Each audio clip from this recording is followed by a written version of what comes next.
Assalamualaikum warahmatullahi wabarakatuh. Berjumpa lagi ya teman-teman semua. Pada kali ini saya akan sedikit sharing ya teman-teman, eh, tentang bagaimana perjalanan saya usaha ya teman-teman, dan ketika jualan ini ya teman-teman. Nah, jadi seperti ini ya teman-teman. Saya merasakan bahwa ketika usaha saat ini ya, mungkin bukan saya saja, banyak teman-teman pedagang lainnya itu mengatakan memang dari tahun ke tahun ya, sekarang itu memang posisi jualan itu ya yang kita rasakan itu sepertinya semakin sulit ya. Itu karena mungkin ada beberapa faktor ya. Dan saya sendiri ya teman-teman, saya itu mulai berdagang ataupun berjualan pertama di kuliner itu kalau dihitung-hitung sudah lebih dari 10 tahun ya teman-teman. Karena pas saat itu saya sedang kuliah, jujur saya sedang kuliah itu waktu di Jogja. Karena terbentur ekonomi sehingga saya itu mencoba untuk berspekulasi ya, karena ikut orang dulu sebentar, ikut teman lah saya itu. Nah, kemudian saya dagang. Yang pertama adalah odading dan cakwe kan, seperti pada saat itu mulai dagang itu saya di 2009, berarti sudah sekitar, kalau 2009 ke 2019 10 tahun, sekitar 13 tahun, 12 tahun ya teman-teman, 12 13 tahun sekarang ya. Nah, itu saya mengalami itu memang hal yang paling semakin sulit, intinya seperti itu. Pada saat itu ya teman-teman, pada saat di 2009 itu saya memulai usaha, merintis usaha adalah odading dan cakwe ya. Dan saat itu juga saya merasakan kelonggaran tentang usaha itu, memang persaingan itu masih sangat minim. Pada saat itu juga saya usaha pecel lele di Jogja itu teman-teman. Nah, dalam waktu tahun-tahun itu juga saya sudah bisa memiliki beberapa cabang gitu. Nah, jadi itulah kelonggaran, kemudahan usaha pada di saat itu, zaman itu ya teman-teman. Jadi saya masih dikatakan ya masih apa ya, masih polos, artinya seperti itu, masih pikirannya belum seperti sekarang, artinya seperti masih ya, masih jiwa-jiwanya masih jiwa-jiwa anak-anak juga teman-teman. Tapi eh, berani beresiko pada saat itu ya, tanpa modal yang awal teman-teman, tanpa modal, karena saya dulu dibantu oleh teman saya juga seperti itu. Dan bisa berkembang. Nah, saya membandingkan dari tahun ke tahun, saya mengalami naiknya ya teman-teman. Itu di 2009 itu sendiri, 2010, 11, 12. Nah, itu saya mengalami kenaikan-kenaikan terus ya teman-teman. Artinya setiap usaha yang saya buka itu bisa berjalan. Nah, karena di sini ada yang ngurusin seperti itu teman. Dari setiap cabang itu ada yang memanajemen seperti itu. Dan saya mengalami surutnya itu ketika mulai di 2013, tapi masih jalan sampai 2017 itu masih berada di Jogja teman-teman. Walaupun saya pada saat itu sempat merantau ke Palembang, dan alhamdulillah di Palembang juga di 2014 itu teman-teman, itu bisa merasakan suatu keberhasilan juga karena sempat membuka beberapa cabang di sana, walaupun hanya 1 tahun kemudian terjadi ya kurang mengenakan seperti itu di sana teman. Nah, tapi yang paling saya rasakan setelah tahun-tahun itu, untuk berkembang usaha itu memang sangat sulit sekali ya teman-teman. Jadi, dan ternyata gitu kan, banyak dikeluhkan juga oleh beberapa teman-teman pedagang yang memang mengalami hal yang sama. Kemungkinan ada faktor seperti ini ya teman-teman. Pertama, itu adalah daya beli masyarakat sendiri itu. Setiap tahunnya, per tahunnya itu semakin menurun. Karena mungkin dari segi pendapatan, walau dikatakan sekarang itu UMP besar seperti itu, dan gaji upah di harian pun besar, tetapi tidak sebanding dengan pemasuk, artinya tidak sebanding dengan pengeluaran mereka seperti itu. Harga-harga apapun mahal ya teman-teman. Nah, saya bisa membandingkan seperti ini teman. Pada saat di 2009 saya membuka pecel lele, baik odading juga bolang-baling ya pada saat itu masih 500 600 kan, seperti itu per bijinya, per piece ya teman.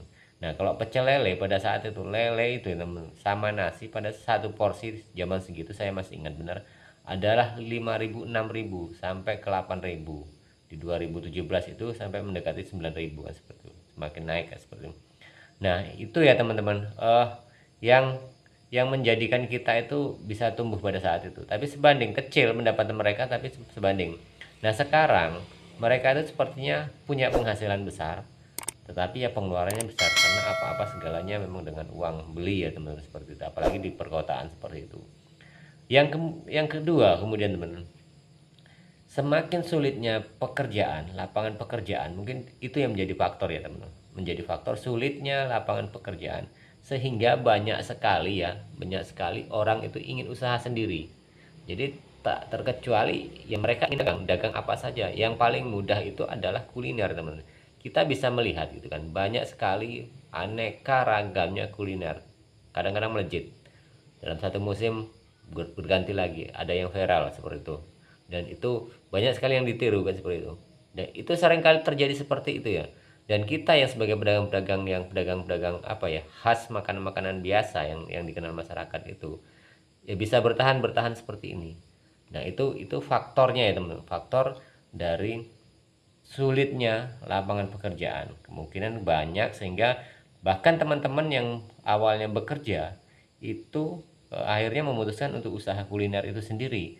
Nah secara hitung-hitungannya teman-teman, semakin banyak orang berdagang memang bagus secara ekonomi ya teman, tetapi semakin banyak persaingan juga kita sendiri akan menghadapi suatu masalah. Bagi kita yang tidak siap, otomatis usaha kita akan berkurang kan seperti itu.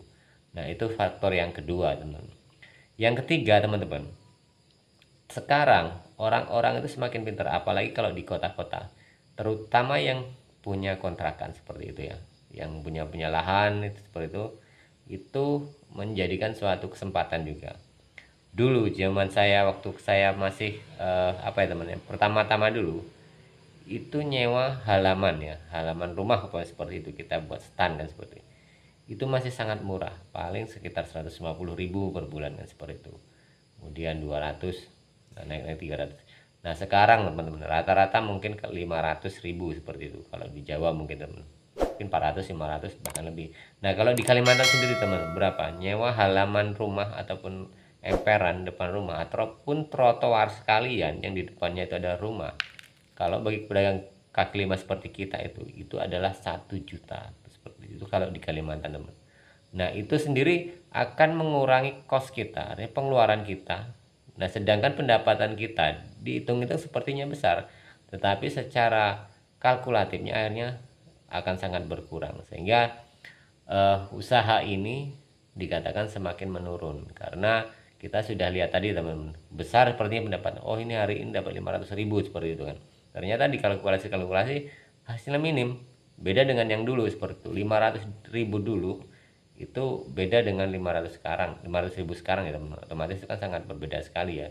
Nah sehingga beberapa faktor ini menyebabkan ya teman-teman, kita sendiri sebagai pedagang yang sudah lama itu mengalami penurunan. Tapi bukan berarti kita itu tidak laku teman-teman usahanya, tapi karena memang banyak sekali pedagang kuliner sehingga ya banyak sekali pilihan yang harus mereka pelanggan beli ya. Artinya ya syukur-syukur kalau kita masih bisa bertahan. Nah seperti itu. Nah kemudian teman-teman, pertanyaannya, apakah kita itu kalau memang sebagai pedagang kaki lima harus bertahan dengan seperti ini, harus memodifikasi ya, artinya kita harus berspekulasi lagi, harus usaha, ataupun kita banting setir kan seperti itu. Nah bagi teman-teman ya, bagi teman-teman yang memang hanya pikirannya atau pemikirannya hanya fokus di usaha ini, ya tidak ada pilihan lagi teman-teman. Kalau beliau ataupun siapa saja ya yang memang hanya memikirkan hidup saya itu akan selamanya untuk dagang, ya itu harus pintar-pintar, artinya seperti itu. Jangan sampai ketinggalan dengan cara kita yang kuno, artinya seperti itu teman. Kalau saya jualan dari dulu sampai sekarang tuh hampir sama-sama aja, karena saya pernah mendesain ini ya teman, usaha ini pernah saya desain, pernah bahkan dari segi gerobak segala macam sudah pernah saya desain itu, tapi akhirnya jatuh juga seperti itu. Nah itu salah satu modifikasi sebenarnya teman, yang kita bisa kita rancang, atau kita usaha lain teman-teman seperti itu. Nah itu menjadi satu PR, tapi itu kembali ke kita masing-masing ya teman-teman. Nah jadi itu saja teman-teman, sedikit sharing kita teman-teman, kendala-kendala usaha saat ini sehingga kita itu sulit berkembang. Nah apalagi ya maaf kata ya teman, bukan melemahkan semangat teman-teman yang baru berdagang, baru berjualan, tetapi ini suatu gambaran saja tidak ada salahnya ketika teman-teman ingin usaha yang awal ya, belajar usaha yang awal. Seperti saya sendiri ya teman, sebenarnya itu sudah ingin berhenti seperti itu. Walau saya masih ada dagangan di sini, kemudian di Kalimantan masih ada, makanya saya itu pulang kampung dan kemudian ingin artinya ingin berkarya di hal lain seperti itu, walaupun itu jadi petani seperti itu. Ya kalau syukur-syukur kita bisa mengabdi ke apa namanya desa tempat kita seperti itu, berkecimpung di masyarakat kan seperti itu. Karena di materi saja ternyata itu ya kita cukup mencari buat makan, tetapi ada satu keinginan yang mungkin secara hati pribadi itu berbeda-beda teman-teman seperti itu. Nah jadi itulah teman-teman sedikit tadi gambaran ya teman-teman tentang kendala tadi. Jadi ini hanya sebagai evaluasi saya pribadi dan sebagai referensi teman-teman ketika usaha, dan tetap semangat bagi yang pemula ingin usaha teman-teman, karena dalam waktu kurun 12 tahun lebih ya saya usaha itu ya sudah saya evaluasi, jatuh bangun saya rasakan seperti itu ya. Jadi kalau dikatakan gagal total tidak juga, tetapi kalau di hasil besar ya namanya kita usaha, kadang spekulasi jatuh seperti itu hal biasa teman-teman. Oke teman-teman, terima kasih banyak yang telah menonton channel ini, dan kita berjumpa lagi di tayangan dan video berikutnya.